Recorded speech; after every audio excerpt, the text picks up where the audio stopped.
मुकेश अंबानी की असली पावर क्या है, इस किस्से को सुनकर आप भी मान जाओगे। मुकेश अंबानी को एक इमरजेंसी मीटिंग के लिए निकलना था, तो वो अपनी 50 करोड़ की गाड़ी में बैठकर निकल लिया। কিও রিমন সাহেব, গতকাল তো মুকেশ আম্বানির প্রোগ্রামের মধ্যে আপনারা ব্যাগ খান একসাথে হয়েছেন। সালমান খান, শাকিব খান, রিমন খান আপনি একসাথে ছিলেন। কালে এখানে গেলেন আমির খান, সালমান খান, শাকিব খান, রিমন খান ব্যাগ একসাথে হইলেন। শাহরুখ খান হ্যাঁ, একসাথে হইলেন। আমরা কই তো আমগরে তো আজ নিলেন না। আঙ্গরা তো নিলেন না। আঙ্গরা হিয়ানে নিলে কি ব্যাপার সমস্যা কি? হইতো? সমস্যা কি? আসলে ভাই ওটা হচ্ছে খানদের প্রোগ্রাম, বুঝছেন? ওইখানে তো আপনার নিতে লাভ নাই। এটা ছিল আমাদের শাহরুখ খান, সালমান খান, অমির খান আর রিমন খান, সব খান একসাথে ওখানে ছিল আর কি। যেহেতু মুকেশ আম্বানির প্রোগ্রাম বলি কথা।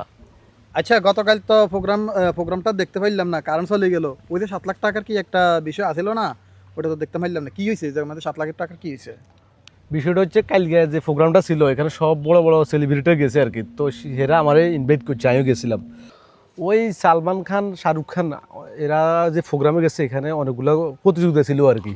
তো আরে সালমান খান একটা যে গেছিল, কয় আমাদের লাগে 7 লাখ টাকার প্রোগ্রাম আছে। তা আমি বললাম কি প্রোগ্রাম, কি কোশ্চেন, আর কোশ্চেন করছে আর কি। তো কইলো আর কি পৃথিবীতে সবচেয়ে খতরনাক একদম এই অসহ্যহীন নারীকে, মহিলাটাকে। তো এই 7 লাখ টাকার কোশ্চেনটার মুখে লাথি মারে দিছি।